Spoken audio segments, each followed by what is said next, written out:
The song that became the anthem of the American forces in Europe during the First World War was Over There, written by the man you see in the picture in front of you, George M. Cohan, the famous Yankee Doodle dandy, the man who essentially created Broadway, modern Broadway as we know it today. We're going to look at in this section over there is how the U.S. builds a modern military. Then we will look at the American Expeditionary Force, the 14 points, the armistice that ends World War I, and an incomplete peace. The army that would serve in Europe during the Great War was an army unlike any that the United States had ever seen before. You will remember that the United States people, the American people, have an inherent mistrust of large standing armies. We had an army of close to 500,000 men at the end of the Civil War, but we pretty much demobilized most of that army. And by 1917, the United States Army was 372,000. And a large majority of that were troops that were stationed out on the frontier still, pacifying the Indians and so forth. There was an army that was badly undertrained, poorly supplied, not really that well organized either. And now you're going to bring the massive force of the United States against the Germany and Austria and the Central Powers. But you have to build it up first in order to make it a massive force. So how are you going to build the military? Well, first of all, it's going to be more egalitarian. That is, it's going to take from all aspects of life. It's going to be more national. They're going to use a Selective Service Act in order to draft men into the Army. Unlike the Civil War, where regiments were essentially formed up by private units and then were joined under the umbrella of the Army, here you're going to have the existing military units putting men into them. You're going to use the National Guard. This is an army that is going to have Indians and African Americans as well as Asian Americans in it. This is going to be a very multicultural army.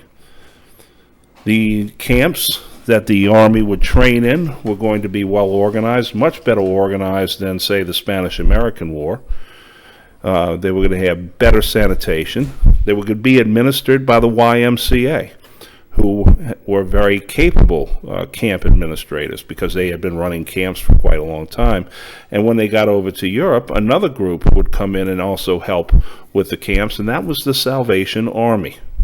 So you see here that you're taking the American people and you're forging them into an army, which is not an easy task at all.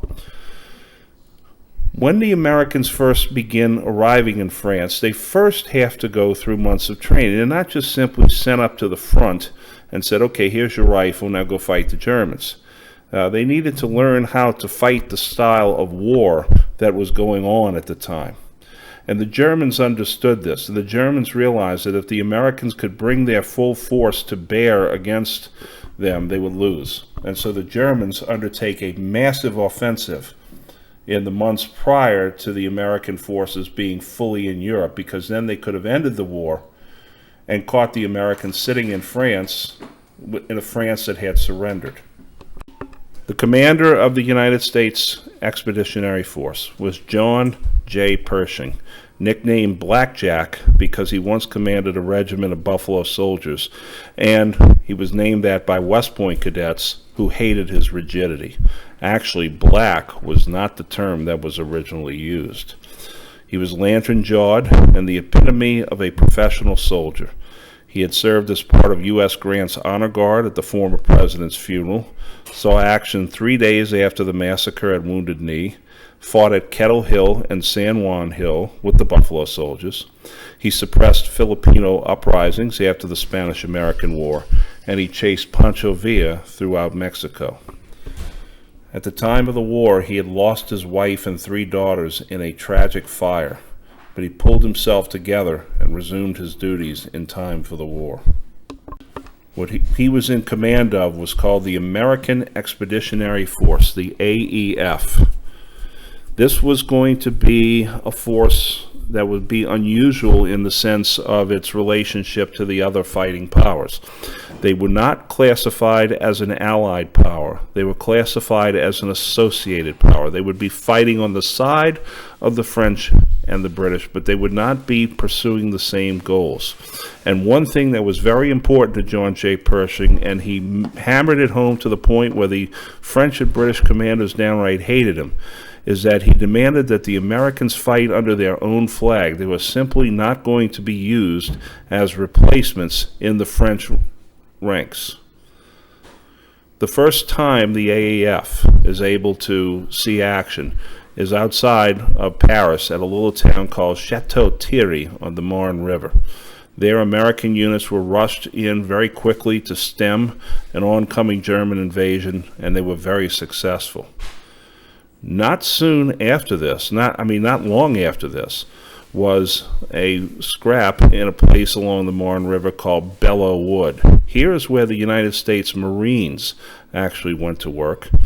And the date of the battle was June the 6th, 1918, rather interesting date, June the 6th. And the Marines fought so viciously and were so incredibly courageous that the Germans nicknamed them Teufelhunden, which means hounds of hell or devil dogs. And so the Marines gave themselves that nickname. Other units also distinguished themselves incredibly during the war. The All-African Unit, the Harlem Hellfighters, eventually were awarded French commendations during the war. Pershing continued to insist that his troops operate under their own flag, and so finally they were given an operation of their own, which was the Saint-Mihiel salient. Now I'll explain to you a little bit later what a salient is. But this was the first coordinated American campaign, and here you get to see the participation by a lieutenant colonel by the name of George S. Patton, who was actually wounded in the battle and survived. And he noticed a new technology of war that absolutely captured his heart: the tank. Now, having done a small-time operation, the Americans now take over a whole section of the front called the Meuse Argonne along the Meuse River in the Argonne Forest. And here Colonel George C. Marshall, Chief of Staff to Pershing, plans this attack. It is the final campaign of the war.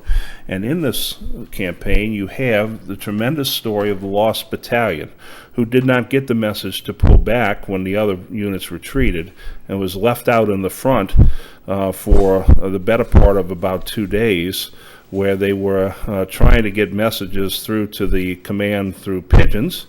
Eventually, the last pigeon made it to the command post, and the rest of the army came to their help, and it's the famous story. And then there was a Medal of Honor recipient named Charles Whittlesey, who later committed suicide after the war. Here one can see the map of the Eastern, Western, Italian, and Turkish fronts of the Great War, and the major battles that took place prior to the U.S.'s entry into the war. The German strategy rested on a military operation known as the Schlieffen Plan. The Germans would hold the Russians off in the east, and then use Belgium to outflank the French armies, surround Paris, and force the French to surrender before the British could bring their main forces to bear. Once having neutralized the Western Front, the Germans would then bring the bulk of their armies against the Russians. In reality, the plan worked just the opposite. The French staged a masterful retreat until they made their stand along the Marne River east of Paris and defeated the German armies. Meanwhile, the Battle of Tannenberg in the east saw the massive defeat of the Russian armies and eventually would lead to the Tsar being deposed and the Russians signing the Treaty of Brest-Litovsk. In Italy, the Battle of Caporetto saw the use of poison gas nearly topple Italy, while on the Turkish front, the ill-advised campaign against the peninsula of Gallipoli nearly ruined the career of Winston Churchill. On the Western Front, the great battles of Verdun and the Somme claimed the lives of nearly 1.5 million men on the British, French, and German sides, depriving all three nations of the flower of their youth.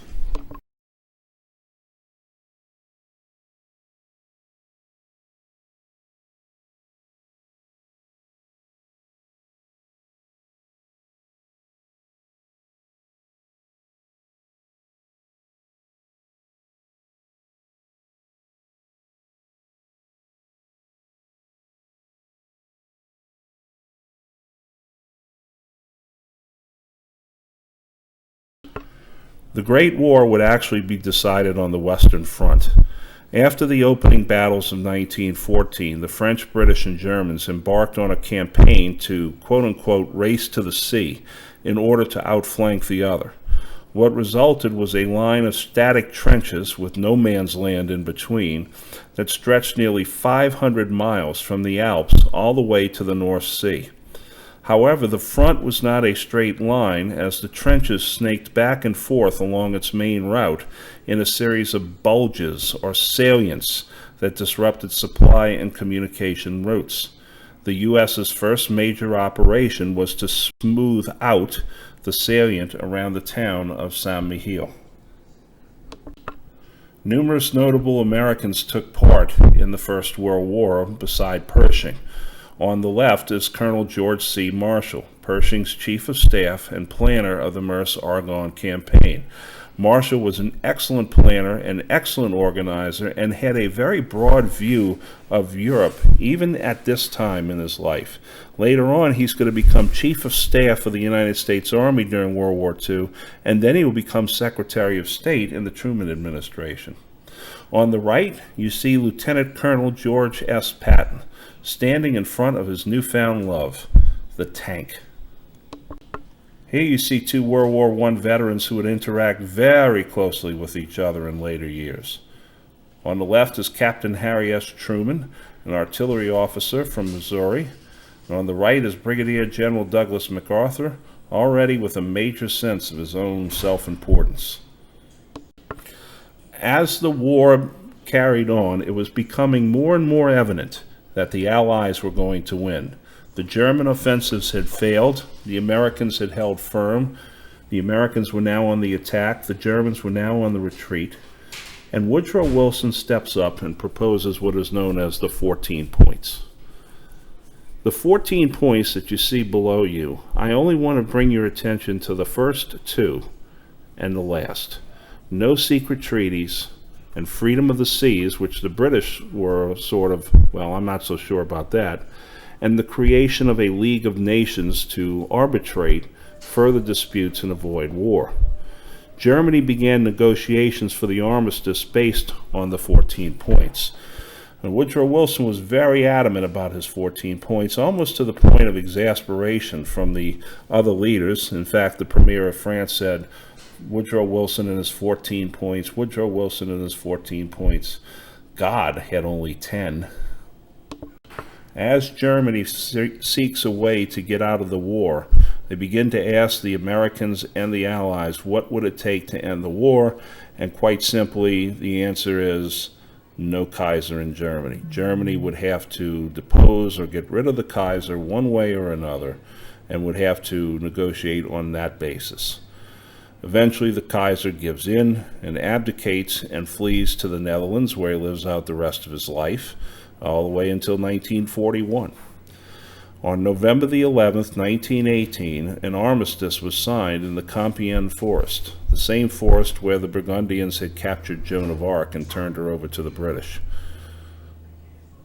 At the end of the war, 365,000 Americans had suffered some form of casualty or another. 126,000 of them were deaths. Now, that doesn't nearly compare to what the British, the French, the Germans, and the Russians had suffered in the millions of men lost.